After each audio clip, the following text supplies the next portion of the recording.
Well, thanks so much. It's great to be back in Tampa. I want to thank USF for hosting us here today.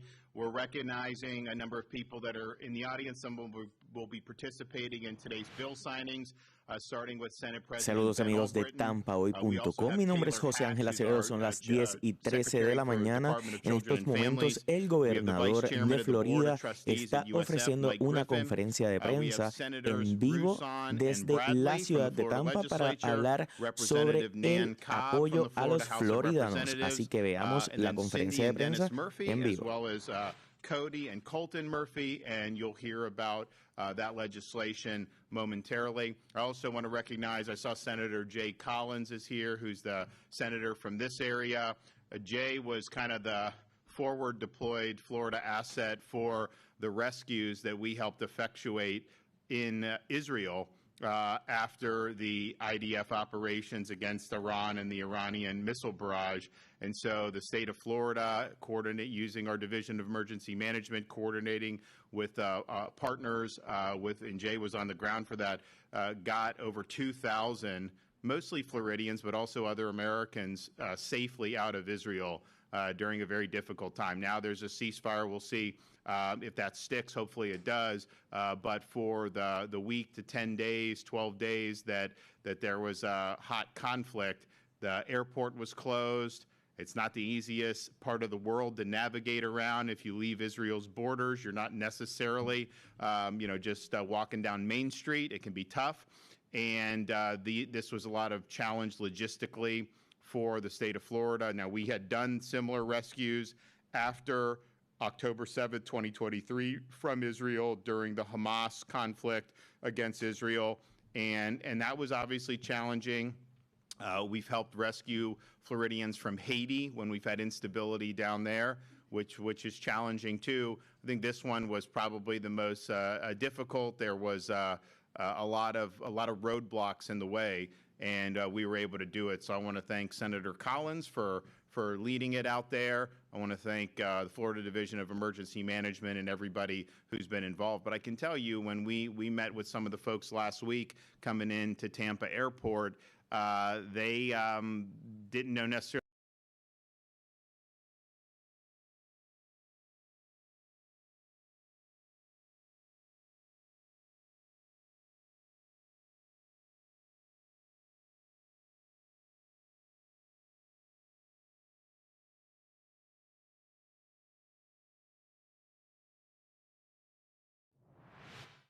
En estos momentos estamos confrontando problemas con la señal de la conferencia de prensa, pero manténganse conectados porque el feed va a continuar live.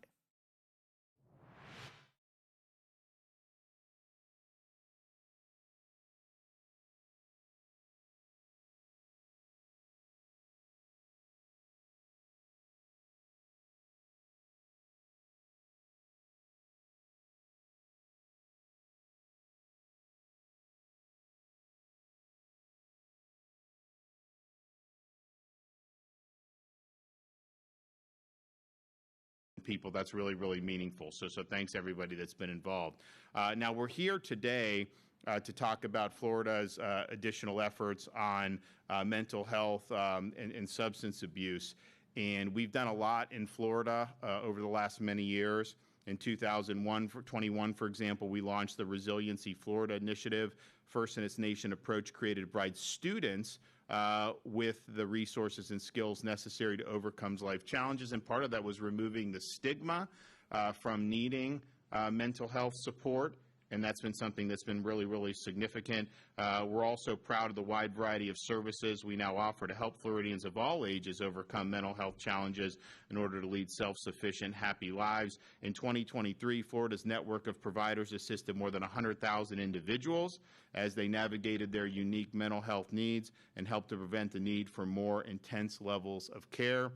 We also built a state emergency hotline, 988, which has helped to resolve 96% of cases without escalatory measures like hospitalization or EMS response, and has recorded 0 suicide deaths amongst the callers to date. We've also provided a series of grants to cover financial gaps for homeless families or those at risk of falling victim to homelessness with specific accountability measures in place. And these grants, including over $85 million in 2021, support shelter operations, rental and mortgage assistance, utility assistance, rapid rehousing assistance, and transportation costs. Partially due to our actions, Florida's homelessness rate is 22% less than the national average. And you see places like San Francisco and LA where their policies encourage more homelessness. I think our policies are trying to discourage that, and part of that is offering the support. We have some of it is also holding people accountable, quite frankly. And, you know, you look, people have been asking me about this New York City Democrat mayor primary, and because, look, I'm not asking for anybody to come here, okay? We've got a big state. We got 23 plus million people. I mean, just 5 or 6 years ago, we had like 21 million people. We've got 3 or 4 million more people than New York State does now. And they were the most populous state for a large part of American history. But then even, you know, in the last 30 years, they were more than us. And so, and I'm not like running around like begging businesses to move. Most of them move on their own because they think Florida's got a lot to offer, and we do. But the reality is, and look, this is not the actual election, it's the primary. But, you know, when you win the Democratic primary in a 6-1, 7-1, 8-1 Democrat city, you have a great chance, obviously, to win. And people say, but all this stuff matters to Florida because when Chicago goes south, then people, all of a sudden, you see all these people showing up in Naples. When New York City, and that during de Blasio, a lot of people got out. And that's why Palm Beach and Miami, and you see all this stuff. So there is an impact, and so I watch these things because I do know it will affect the state of Florida. Not that I'm asking for it to, or not that we're wanting it to, but when you have a candidate who wants to abolish the NYPD, who says, well, you know, we're not going to send police into these high crime areas. We're going to send social workers. That ain't going to end well. I'm just telling you right now. And so, and I'll tell you, we have a program in Florida where we give $5,000 recruitment bonuses to police officers who join either our sheriff's departments, our local police departments, or even our state law enforcement agencies. And we've had a lot of people come down from NYPD over the years. What do you think is going to happen if this guy becomes mayor? He wants to abolish NYPD. So you're going to see a lot of people take advantage of that. Now, I know Senator Albritton was supportive of funding that bonus program in the budget. Again, we've done it now for a number of years, been wildly successful. If this guy gets in, we may need to up that. I mean, because you're here. I mean, there's just going to be a flood of people, and these are good folks. They're very, very public oriented, and they want to serve the public. But it's like, you know, to have no support. And he not only wants to do that, he wants to eliminate cash bail. Here's what bugs me about these things. I disagree with it, obviously, but it's like, this isn't the first rodeo with these bad ideas, right? People have tried them. They have failed. They have failed in places like San Francisco. They failed in Chicago. They failed. Some of these things have been tried like in New York City. And to say like, you know, we're going to make sure that like the government takes over grocery stores so you get cheaper food, that's not going to work. We know that that's not going to work. To try to say that you're going to, you know, not have jails or not have prisons, like we know that that is not going to work. And so, you know, it's frustrating to see because this isn't like these are new ideas, right? These are ideas that either when they've been tried have failed, but usually they don't have enough political support to even get over the goal line to even be implemented because people understand that that's not the way to do things. So we're anticipating, depending on what happens in November, there will be impacts, I think, in Florida. At a minimum, I think you're going to see some of these police officers say, why am I wearing this uniform and putting myself at risk when you have a mayor that doesn't even believe our job should exist, doesn't believe these people should be held accountable for the crimes? That's a huge, huge problem. And I'll tell you, when we had basically 2 or 3 years in Florida, we probably had a decade's worth of migration. part of it was what we had to offer, but a lot of it, people were fleeing really bad policies, and public safety was like #1 on their list. You could talk about no income tax, you can talk about good business environment, you could talk about, lack of COVID, restrictions, you could talk about education. All these things are important, but that was #1. And so what I see them doing is potentially really rolling the dice. I was a big critic of de Blasio when he was mayor, and I think the guy that they nominated has the potential to be much, much worse than even de Blasio. But I digress. So here we are today. We have reduced homelessness. We're 22% less in homelessness. Part of that is support, but part of it is also accountability, and I think you got to do both. But we want to keep the momentum going. So today I'm going to sign Florida Senate Bill 1620, which implements key recommendations made by Florida's Commission on Mental Health and Substance Abuse Disorder. Now, some folks are going to be talking about the bill a little bit more in depth, but I think that this is the product of people really looking and trying to see what goes on in this space, and not only just in Florida, but looking around the country to see what's worked or not worked, and then offering recommendations about how we can do a better job. And so you're going to see a lot of things, I think, that'll be very, very positive. So I want to thank folks who were involved with that. I think this helps build a system to try to prevent the worst crises from occurring in the first place. And a lot of times when you have really serious crises, there's a buildup to that if you did have some support earlier on, probably could have been avoided. And I think the fact that our hotline has had X number of people and not had the suicides tells me that that's something that really, and you end up in the situation where people aren't being heard or they don't have any support. We're also signing Senate Bill 168, which is called the Tristan Murphy Act. And this grew out of Tristan Murphy was a young man. He had schizophrenia, paranoia, and delusions, but he was not provided the mental health care that he was really in dire need of when he got involved with the criminal justice system. And, he committed, crimes, but they weren't necessarily, violent crimes. You didn't necessarily have a victim on kind of what he was doing, an automobile, some other stuff like that. The reality is it is what it is, but he got passed around in the justice system. There really wasn't a pathway to have a mental health intervention, which may have ended up being much better had they done that. And so this led to a tragedy in 2001 on a work detail. Tristan committed suicide. And so this is something that probably there would have been a good chance that would have been mitigated or that he wouldn't have even attempted that had there been some mental health intervention. And so under this bill, counties and municipalities are going to be able to establish misdemeanor mental health programs as well as pretrial felony programs, so that if people are in the justice system and they have these particularly really significant mental health afflictions, that we don't think that somehow just putting them in jail is going to fix that. That is not going to fix those problems, and people need to be held accountable, but you also have to provide support in ways that will actually address the problem. And so this is something that sheriffs, courts, and treatment providers will have a clear process. They're going to be able to provide people in programs that are going to help them. This bill expands criminal justice, mental health, and substance abuse reinvestment grant program to include a new focus on veteran treatment court programs and on emergency responder training.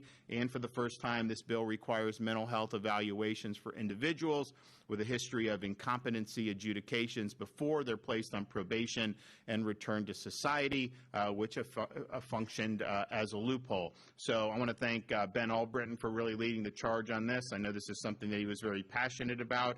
This provides tools, and I see Sheriff Permel here, and the head of the Sheriff's Association. I said, "Are you guys going to use this?" They said, "Absolutely. This is going to be something that is going to be good." And I think if you talk to a lot of people in law enforcement, and obviously you have a lot of really dangerous criminals that just need to be kept off the street, but a lot of people that interact with the justice system, the root cause is not that they're bad people trying to harm others. It's that they've got a lot of mental health problems that are leading to behavior that is antisocial. And so to the extent that we can do that and identify that and potentially provide solutions for that, that's going to ultimately be better for taxpayers, it'll be better for the entire justice system, and it'll be better for the safety of our community. So I want to thank everybody who's been involved with that.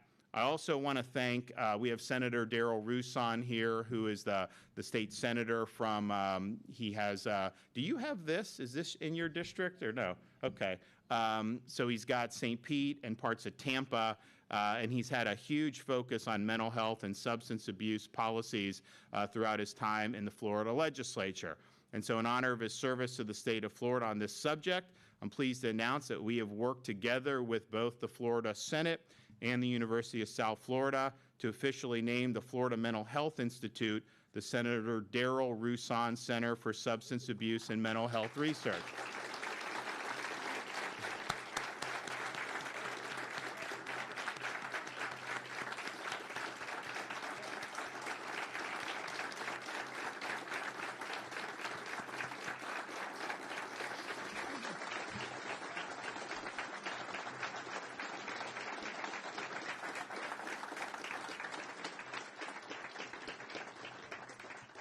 The Florida Mental Health Institute is the largest behavioral health services research center in the U.S. and conducts applied research to improve services and outcomes for individuals with mental, addictive, and developmental disorders. And we're very happy to see this, and we're proud that Darrell has been an example of overcoming substance abuse, but also has been very passionate about helping others.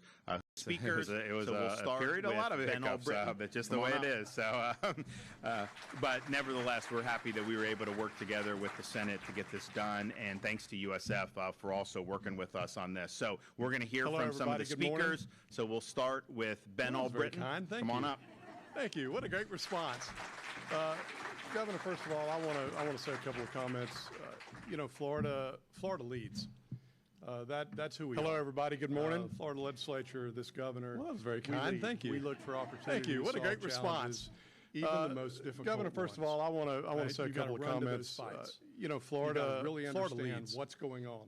That's who we are. Not look at it on the outside. Florida legislature, really this governor, and try to understand what's really happening, solve challenges, and what are the real solutions, even the most difficult that we can bring forward. Right? You got to run to those fights. Because at the end of the day, what we're all about is we want Florida and not look at it on the outside, but to really dig in to take and try to understand what's really happening. And we want Florida and what are the real solutions to be the best that we can bring forward in the country.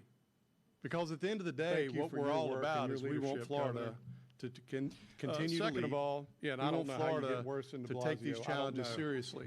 And we want Florida to continue to be the best big statement, state in the country. Big statement.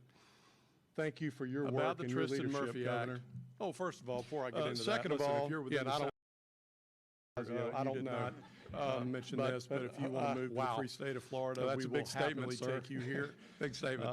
This state's the best about place the Tristan Murphy Act to live. Oh, first of all, before I get into that, listen, if you're within the sound of my voice or the governor, you did not law and order mention this, but if you want to move to the free state of Florida, we will happily take you here. State in the country.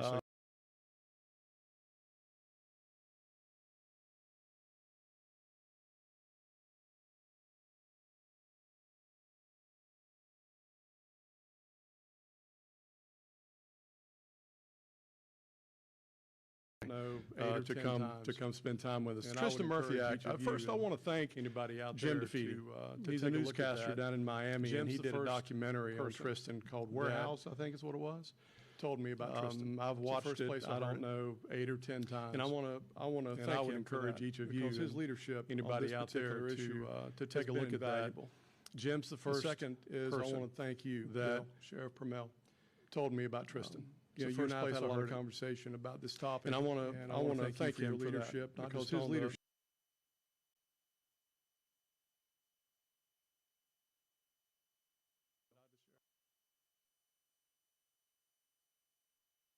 This topic, and I want to thank you for your leadership, not just on the mental health and substance abuse. That's a big deal. Council pursuit. You led that a couple of years ago. I think that, but I want to thank you for makes God smile for your tireless work in trying to. And Cindy and make a societal wrong a right. I don't know where to start. That's a big deal. It's an honorable pursuit. I guess maybe I should just leave it at this. Those kind of things makes God smile. I am better today. That's a big deal. Knowing you. And Cindy and Dennis. Big deal. It's an honorable pursuit. I think that those kind of things makes God smile. That's a big deal. And Cindy and Dennis. I don't know where to start. I guess maybe I should just leave it at this. I am better today knowing you. Thank you for your tireless efforts to make a difference in a very hard space. If Tristan was here, I believe he'd be proud of the work that the two of you have done and the legislature's done. Thank you for your support on this issue, Governor. This space is hard. It is hard, but it's worth running to the fight. There are people today in Florida that are suffering that could just use a hand up. It's not a handout. Use a hand up. For us to show that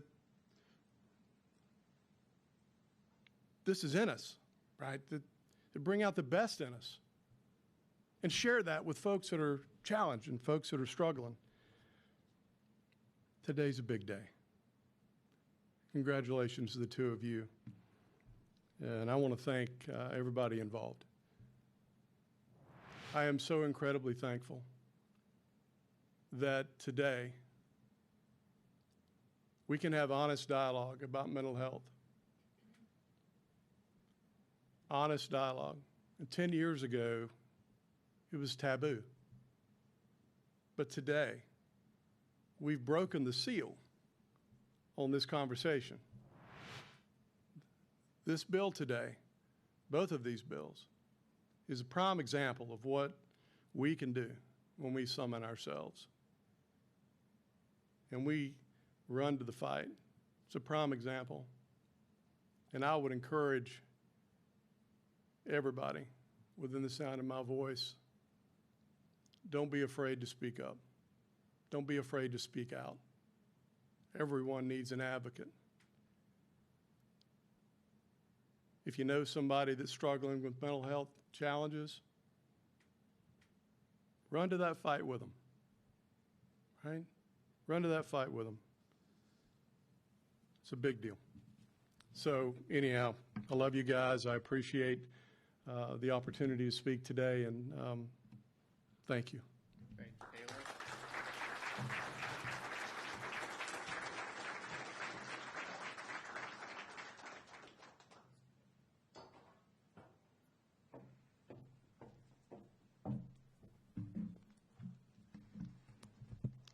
Good morning. It is an honor to be here in Tampa and to be on the beautiful campus of University of South Florida alongside so many inspirational leaders and people in this room. My name is Taylor Hatch, and I have the privilege of serving under the leadership of our great governor as the Secretary for the Department of Children and Families.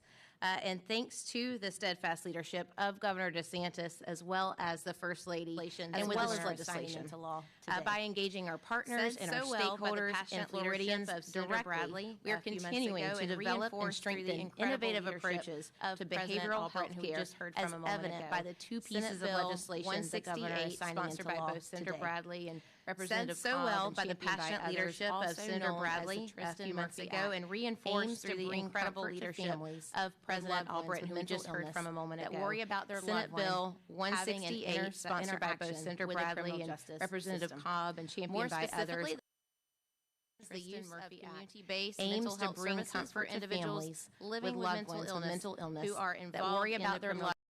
Bradley and Representative Cobb and championed by others, also known as the Tristan Murphy Act, aims to bring comfort to families with loved ones with mental illness that worry about their loved one having an interaction with the criminal justice system.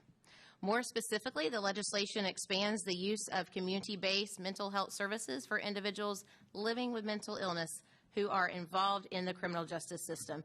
Utilizing proven models, the bill prioritizes enhanced treatment and training. It expands mental health diversion options when appropriate and supports alternatives intended to be utilized at the earliest moment possible, such as Florida's assertive community treatment teams, which has demonstrated a 99% success rate in diverting individuals from state mental health treatment facilities. Would also like to echo President Albritton's thoughts. Thank you to Tristan Murphy's family who are here today for sharing your story and turning pain into purpose. As a state, we remain committed to accelerating strategies that work, reevaluating those that do not, and pursuing solutions that are measurable, that are practical, and accessible across our great state. An example of this is also through the work of the Commission of Mental Health and Substance Use Disorder that you heard a little bit more about earlier. Since its inception, the Commission's work has helped shape the direction of mental health policy in our state by providing actionable recommendations as further evident by Senate Bill 1620, sponsored by the transformational leader that is Senator Rouson, who is also here today that we celebrate, who pushes tirelessly for a person-centered approach and supports and lifts up the importance of peer and mentorship to provide tangible resources to support Floridians. This legislation addresses several key changes and opportunities to set individuals up for success, maximize collaboration in key moments and settings, and improve the state's ability to utilize behavioral health data to measure outcomes and identify future opportunities. More specifically, this legislation addresses the challenge many individuals with serious mental illness face in taking daily medication by expanding the use of long-acting medications backed by data that supports an 89% increase in medication adherence while reducing acute episodes of illness. This investment offers individuals a better path towards stability, towards recovery, and quality of life. It also helps to sustain the 20% decline in Baker Acts that we have seen as a state in the last 5 years. Building upon the success and existing models like the mobile response teams, which provide critical on-demand crisis services in schools and other settings, that helps divert 80% of individuals from falling into further crisis, Senate Bill 1620 strengthens collaboration amongst key partners by requiring the Department of Children and Families, DCF, and the Department of Education to jointly review and assess effective school-based behavioral health models. And finally, another important element of Senate Bill 1620 is the work towards the creation of Florida's first behavioral health data repository, which will be developed in partnership with the Commission and key stakeholders. This resource, along with the establishment of the research center that we have here at UCF, we're going to talk about more today, will improve the state's ability to monitor outcomes, identify trends, and align behavioral health services with broader criminal justice reform efforts as well. In summary, there is so much to be proud of as a Floridian, and as a department, we are deeply, deeply grateful for the prioritization of investments and supports that are spearheaded by the leaders that are in this room today and many others, driven by the people that we serve and reinforced utilizing data. Together, we're building a future where every Floridian has access to the supports that they need to live with dignity, to live with hope, and to live with purpose. Through strategic action and compassionate leadership, we are creating a behavioral health system that doesn't just respond to crisis, but empowers individuals to thrive. Thank you. Okay.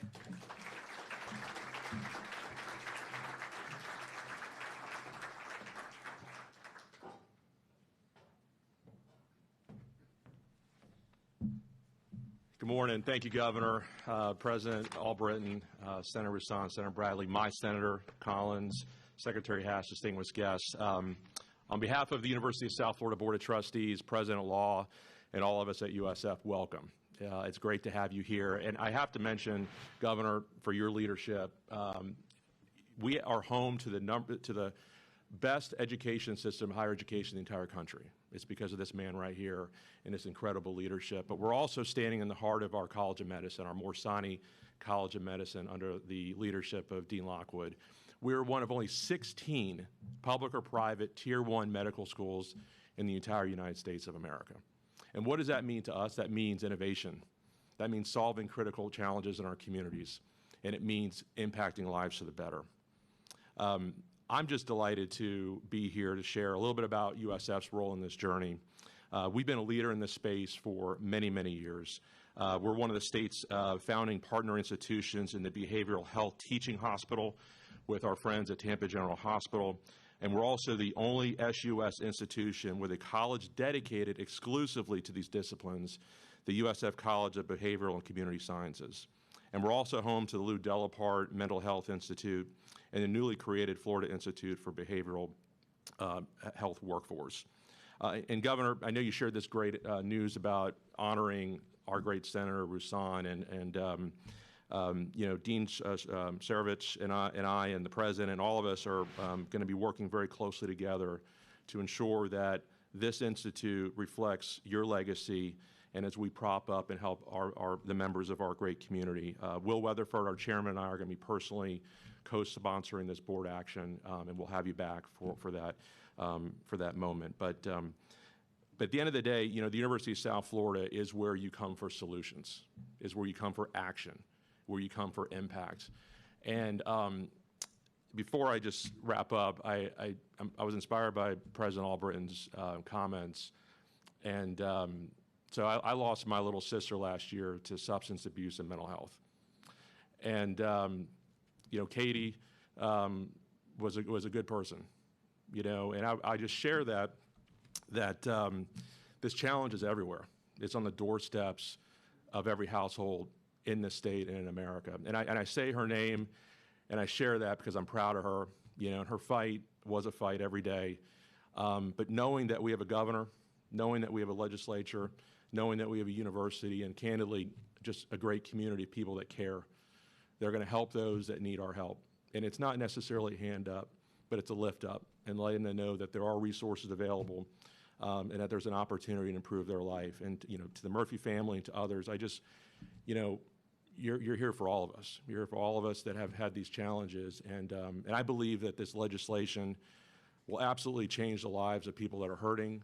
It'll help the families that are hurting with them, and it's going to save lives. So, Governor, I thank you for being here. I'm just very inspired by your leadership and everyone in our great state. And I know that our best days are still yet to come. Thank you. Okay, thanks. Carol?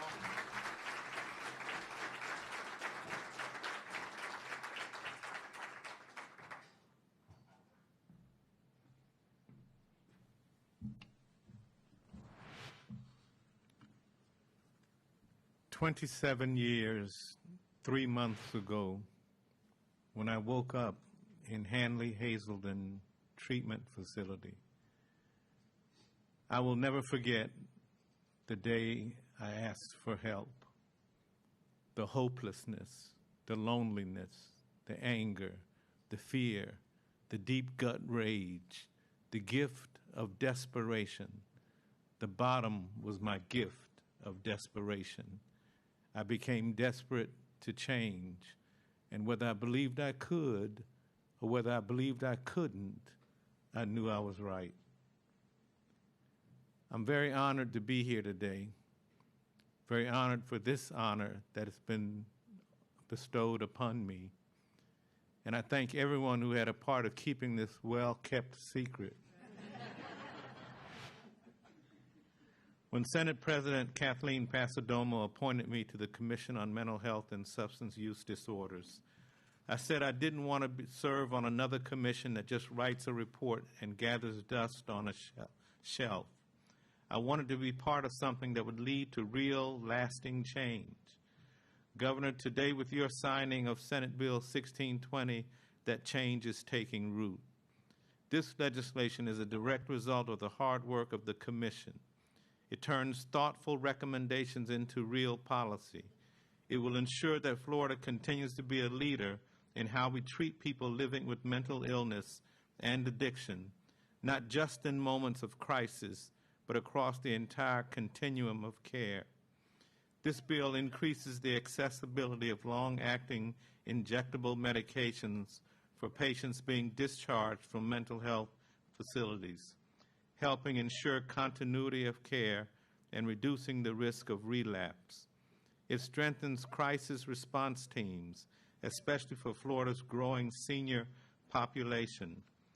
It prioritizes school-based behavioral health through telehealth and updated assessments, and it seeks to expand short-term residential treatment options for children and adults alike, particularly in communities like Hillsborough and Pinellas, where the need is so great. And it requires a deep look at publicly funded mental health and addiction services, asking tough but important questions. Are the services we're paying for reaching people, and are they effective? That work will be led right here at the Louis Delaparte Florida Mental Health Institute at the University of South Florida. As part of this legislation, the Institute will produce a statewide analysis of publicly funded programs, assess what's working, and identify where Florida needs more providers and better coverage. This is a vital step toward a smarter, more accountable behavioral health system, and I can't think of a better institution situated to do that than the University of South Florida. And Dr. Law, thank you so much for your work. Your tenure here has been remarkable. I want to thank the members of the Commission, including our chairman, Dr. Jay Reeves, my colleagues in the legislature for supporting me and this effort, and President Albritton for his continued support. I want to thank my House co-sponsor and fellow Commission member, Representative Christine Hunchowski, and Governor DeSantis. Again, I thank you for signing this bill here today. Together, we're just not making policy. We're delivering real change and improving the lives of the bill is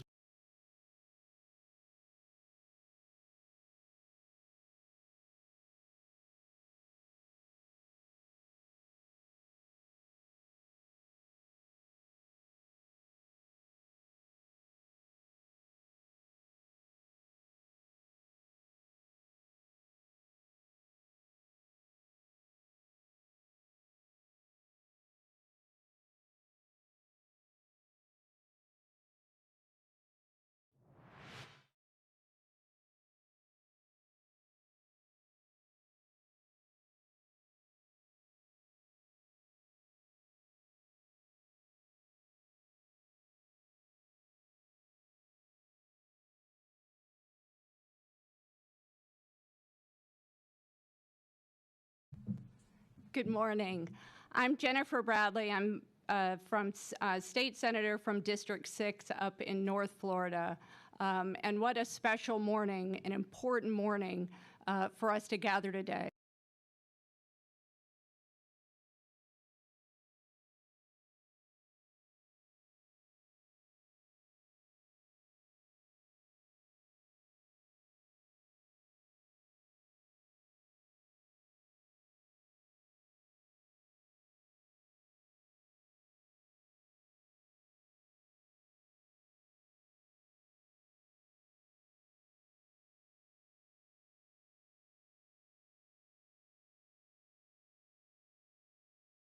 I invited them to my Senate committee. I was then chair of Civil and Criminal Justice Appropriations, and we spent that committee, and DCF was there.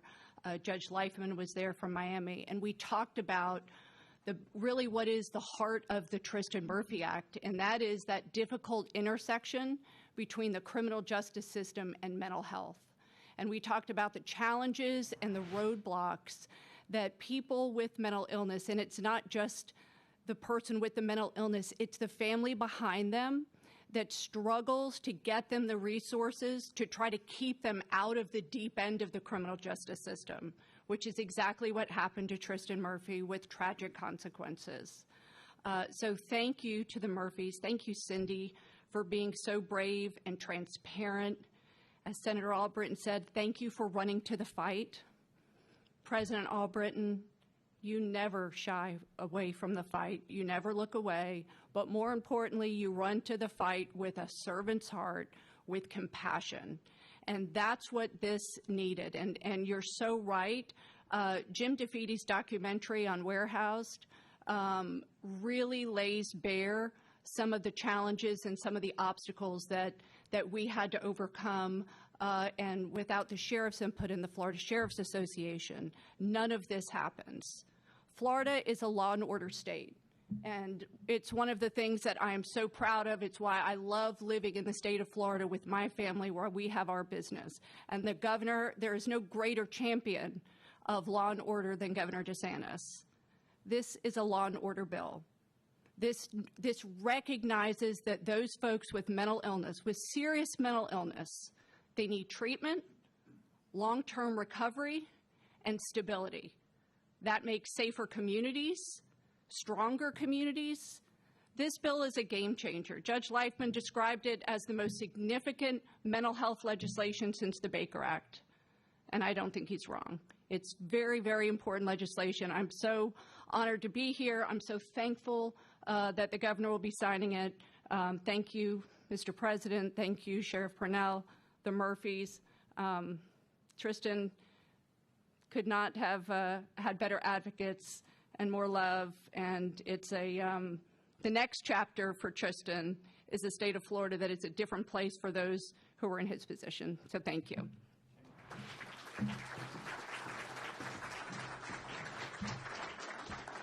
Well, I appreciate everybody that's been involved in these two bills. I know it's legislators ultimately have to get it teed up and passed, and we need a signature, but there's a lot of people that are not elected that are involved in this process that have offered a lot of feedback, and there's different things that we do in terms of being an elected office, and there's certain things that's like you either know like you do or not. Like we have people that needed to be rescued. They either get back here or they don't, right? And so it's like we can do it, we can guarantee. Have a hurricane like Ian, we had to rebuild bridge, so we did that very quickly, and it's there. You see the bridge, you can go over it. When you're talking about mental health, there's there's not like a golden key to it. There's things and approaches, and you can do everything right, and maybe it still ends up not working. So it's difficult, and I think people can get frustrated and just throw up their hands and say, and I think what these bills show is that's not what Florida's doing. We've made a lot of progress. We understand it's a very difficult issue. We understand that there's a lot of different factors that go into this, but I think both of these bills would be very, very meaningful. And I also do want to again thank USF. I really appreciate what USF has done. I mean, the university has come a long way. I mean, when I was growing up in the area back in like the 80s and 90s to now in terms of what they're doing, it's been really, really remarkable. And I think do we have the Gators coming here this football? What's the you're going to the Swamp? Okay. So do you play Miami this year? Oh, so you're on the road for both of them. Oh man. Okay. Well, we'll see. And is that the second game of the season for UF at UF? Yes. Well, they're I don't know who they're starting the season with, but it is a very, very be considered a cupcake, and so then you have that one. No, it's not. You open. I'm saying, but the Florida has somebody, and then USF comes to town. So, nevertheless, it'll be interesting to see how all that shakes out. I'll tell you, it's tough. I mean, with NIL and transferring and all this stuff. I mean, it used to just be Florida. All the Florida schools just kind of lock and load. 80s and 90s, even beyond that, when you had the Urban Meyer years in Florida, and then it's like particularly in like the last 5 or 10 years. I mean, it's just so much is going on. There's a lot of moving parts. So but we're excited to be able to watch some of those games. Okay, well, why don't we make it official? So those who want to be a part of this, you guys come up. You can sit behind here. We'll get everybody staged, and we'll put the John Hancock on the bills.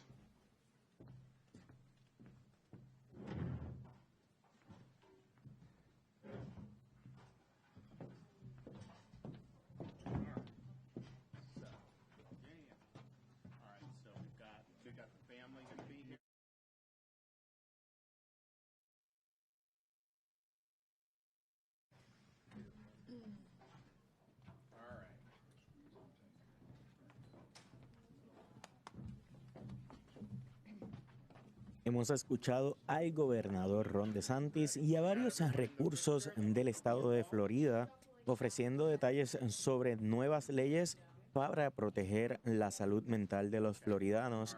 Busca todos los detalles sobre esta conferencia de prensa en tampahoy.com. Soy José Ángel Acevedo. Buenas tardes.